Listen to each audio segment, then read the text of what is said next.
eu estava faltando, porque eu não ligava de ler a sua palavra, eu não sabia nem o que era um jejum, não era acostumado a orar somente quando chegava na igreja.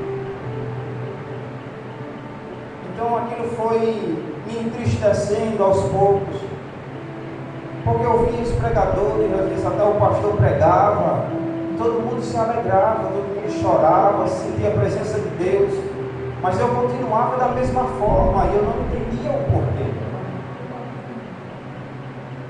Quando Deus ele começou a criar situações em minha vida, assim como a irmã falou, para que eu viesse a orar mais, para que eu viesse dedicar o meu tempo mais ao Senhor, pois eu tinha aceitado ao Senhor, mas eu não tinha deixado ainda aquela amizade do mundo, perdia mais tempo no celular, com as coisas do mundo do que com as coisas de Deus.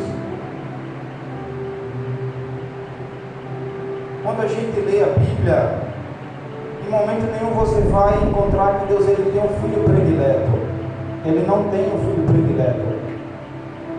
Mas a Bíblia vai nos mostrar que ele tem aqueles filhos mais chegados a ele. Aquele que procura renunciar, que procura se dedicar ao Senhor. E isso faz com que a sua intimidade com o Pai seja maior, através da sua busca, através da sua dedicação. E nós não vivemos nos dias fáceis,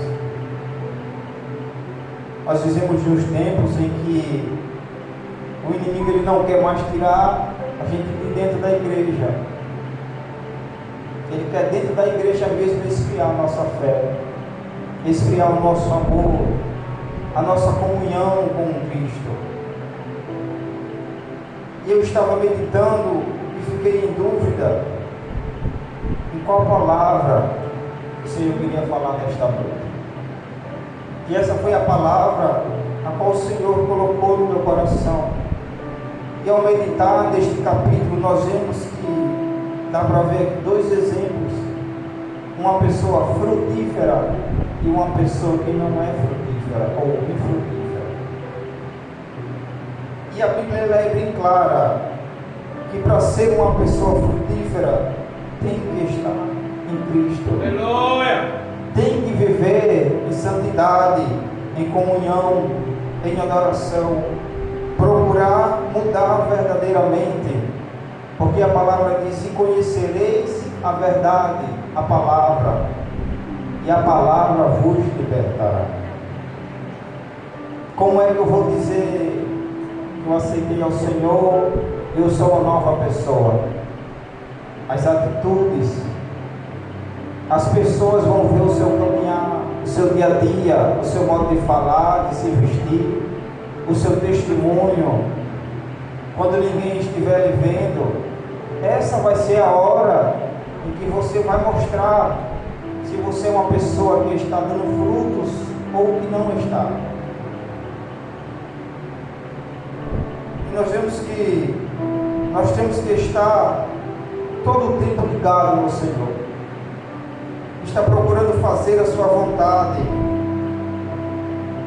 porque a Bíblia é bem clara que no verso 3 diz: vós já estáis limpo pela palavra que vos tenho falado.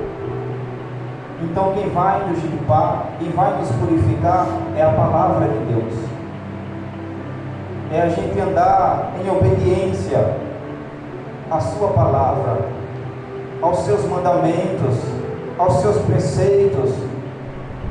Eu, no começo da minha caminhada, quando eu olhava para uma pessoa marchando, rodando, ou até falando línguas estranhas, eu dizia: esse daí é um vaso cheio, esse aí é cheio do Espírito Santo, é cheio da presença. Mas depois que eu comecei a ler, ser cheio do Espírito Santo não quer dizer isso. Não quer dizer você rodar, você marchar, você falar em mistério. Não. Os frutos do Espírito são amor, paz, benignidade, longanimidade, temperança, domínio próprio.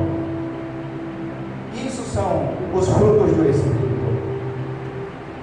Isso são os dons que nós, ao decorrer da nossa caminhada, da nossa busca, O Senhor Ele nos dá conforme a nossa descida.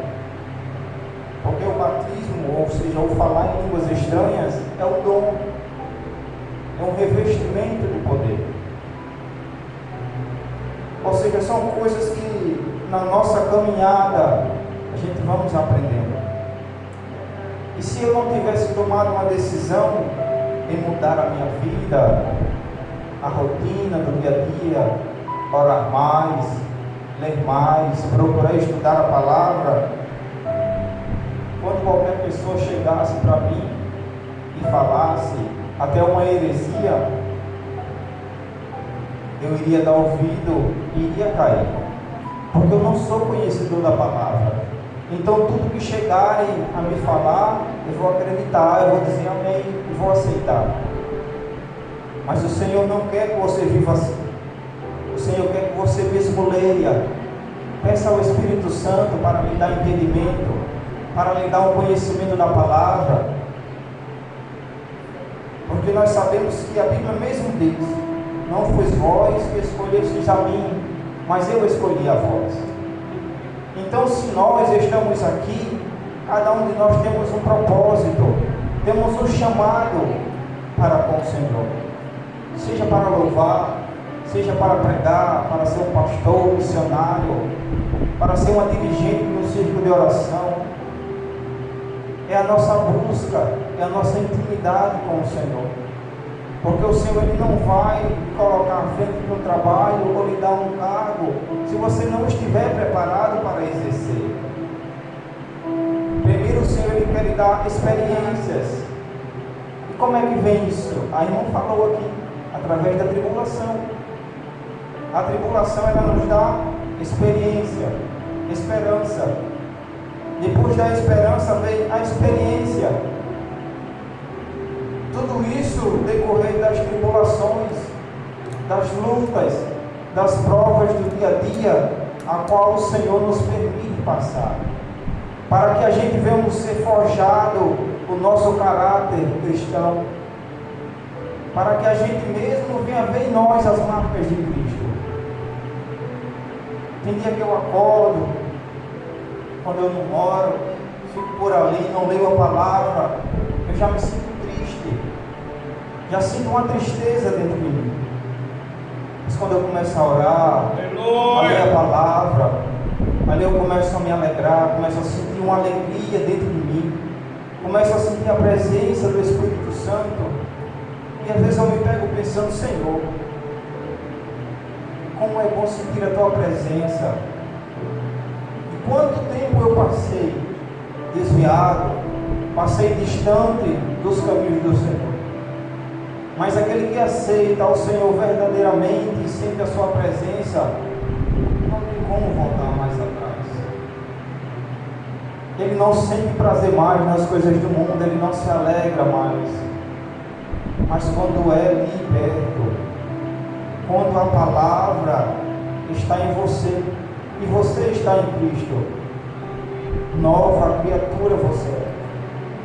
A Bíblia é bem clara em nos dizer: vós já estás limpo pela palavra. Então, se a gente quiser cada dia mais nos limpar, é pela palavra, é pela oração, é a descida de madrugada. O Senhor diz lá em Provérbios, se não me falha a memória, Provérbios capítulo 8, ou verso 17, diz: eu amo os que me amam, e os que de madrugada me buscam alcançarão, ou me acharão, em outras traduções.